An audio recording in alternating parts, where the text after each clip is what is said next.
अस्सलामु अलैकुम friends, welcome to top Urdu hidden stories. आज मैं आप लोगों के लिए लेकर आई हूँ दिल कराए के लिए खाली नहीं है एपिसोड नंबर 8 को लेकर, जो तहरीर करता है लाइबा नासिर से। एपिसोड की जानिब बढ़ने से पहले चैनल को कर लीजिए सब्सक्राइब, वीडियो को लाइक एंड बेल आइकन दबा दीजिए। अब बढ़ते हैं आज के एपिसोड की जानिब।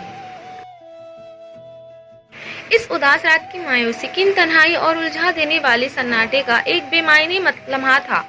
पिछले 2 घंटे से वो खाली सुनसान सड़क पर बेमकसद दौड़ रहा था।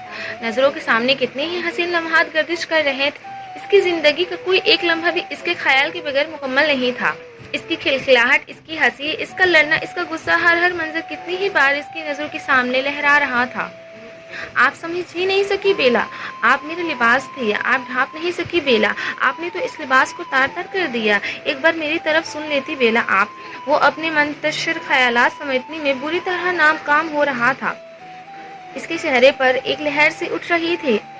आंखें इस बंजर जमीन की तरह खुश्क थे जो बारिश के एक बूंद के लिए बरसों से तरस रही हो। आपने अच्छा नहीं किया बेला, वो चीखना चाहता था।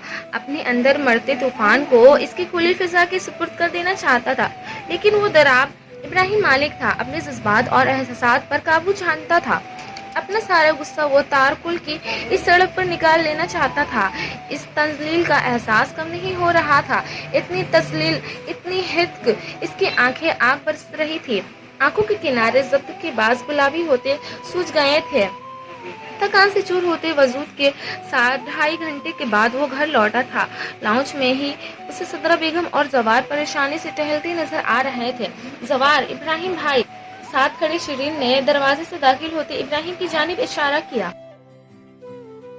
भाई मेरी बात सुने भाई। बेला गुस्से में थी। वो बच्ची जज्बाती है भाई, इसकी तनी हो रही है। इसकी तनी हुई रगे और बेंच लब से इसके गुस्से को साफ जाहिर कर रहे थे। इब्राहिम मेरे बच्चे कहाँ थे मेरी जान? कुछ ख्याल है माँ का तुम्हें? सांसें अटकी हुई थी मेरी। क्यों मुझे दोहरी अजियत में मुब्तला कर रहे हो तुम इब्राहिम? उसे सीढ़ियों से ऊपर जाते देख वो शरत से इसके करीब आए। कुछ देर, बस कुछ देर अकेला रहना चाहता हूँ अम्मा जान। हद से ज्यादा सुर्ख होती आंखें और भारी होती आवाज उन्हें बहुत कुछ समझा गई थी। वो तकलीफ में था, ये दर्द उन्हें खुद पर महसूस हो रहा था। पिछले 2.5 घंटों से हम सबकी जान सूली पर अटका कर तुम खुद को वक्त दे चुके हो। अब यहाँ आओ, मेरे पास बैठो। उसे यूं ही खड़े देख उन्होंने उस सख्ती से कहा। वो खामोशी से कारपेट पर बैठ गया।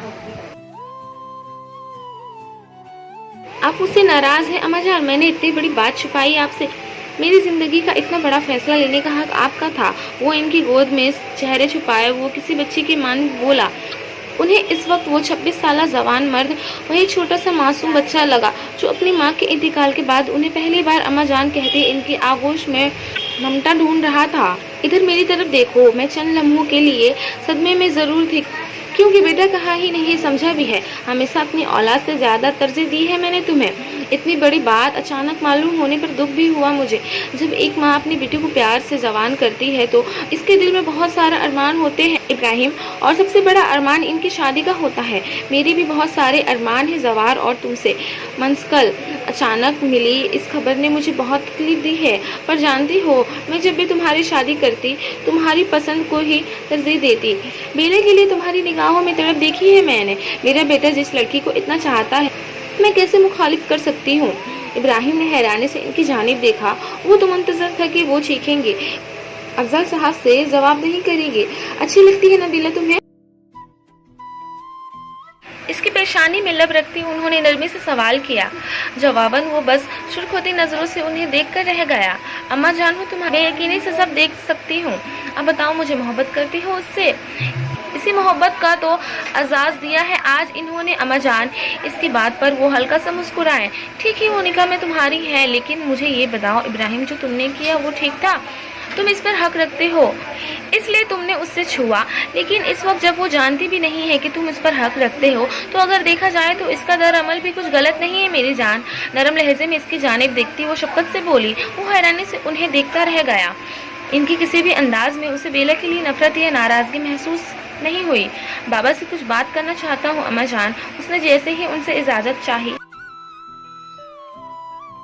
जरूर हो जाओ और उसी नरमी से अपनी मोहब्बत का एहसास दिलाओ इब्राहिम। उस पर सख्ती करोगी तो वो टूट जाएंगी। اب بس تھوڑی سی محبت اور توجہ کی ضرورت ہے۔ میں نے ہمیشہ اس کے لیے دعا کی ہے کہ جو بھی اس کی زندگی میں آئے اسے محبت دے، بے انتہا محبت، کیونکہ اس کی زندگی میں صرف محبت کی ہی کمی ہے میرے بچے۔ بولتے بولتے ان کی آواز رن سی ہو گئی۔ ان کے لہجے میں حسرت سے کچھ کھو جانے کا دکھ تھا۔ وہ حیرانی سے انہیں دیکھ رہا تھا۔ انہیں باخونی احساس تھا کہ بیلا کی زندگی میں کسی چیز کی کمی ہے، پھر اس کی کمی کو دور کرنے کی درخواست وہ ایسے کیوں کر رہی تھی؟ وہ خود بھی اس کی یہ کمی پوری کر سکتی ہے۔ وہ سمجھ نہیں سکا۔ ان کی پیشانی چوم کر وہ اٹھ کھڑا ہوا۔ بیلا کے کمرے کے باہر سے گزرتے اس کے قدم چند لمحے کے لیے تھم سے گئے۔ اندر کمرے سے اس کی سسکیوں کی آواز آ رہی تھی۔ یقیناً وہ رو رہی تھی۔ اس کی کچھ دیر پہلے ہی حرکت یاد آتے ہی وہ لب بینچ کر اطہر مالک کے کمرے کی جانب بڑھ گیا۔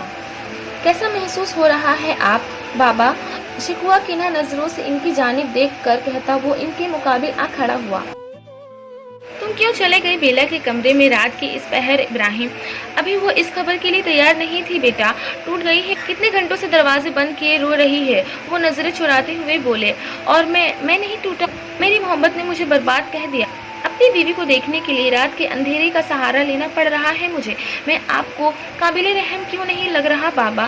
اتنی تذلیل، اتنی حد بیلا کی آنکھوں میں بے اعتباری دیکھنے کے بعد بھی آپ کے سامنے زندہ کھڑا ہوں۔ میں قابل رحم نہیں ہوں؟ ایک وہی تو تھی جن کے سامنے وہ بکھر سکتا تھا، اور وہ بکھر رہا تھا۔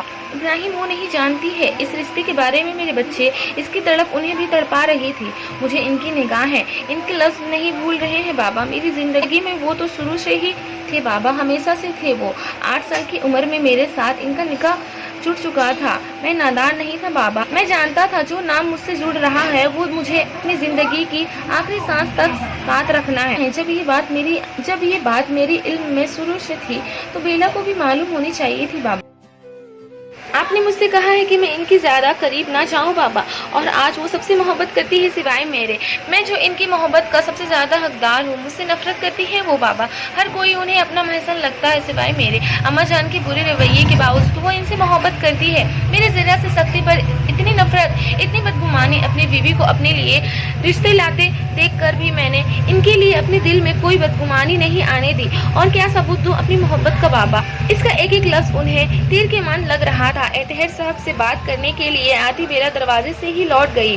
ابراہیم اسے کچھ وقت دو میرے بچے، وہ سمجھیں گی تمہاری محبت کو۔ اسے سینے سے لگاتے انہوں نے تھکے تھکے انداز میں کہا، جتنا وہ سمجھ چکی ہے اتنا کافی ہے۔ اگلے 1 ہفتے میں مجھے اپنی بیوی کی رخصتی چاہیے۔ اب میں اپنے طریقے سے انہیں احساس دلاؤں گا اپنی محبت کا۔ وہ ضدی انداز میں کہتے کمرے سے نکل گیا۔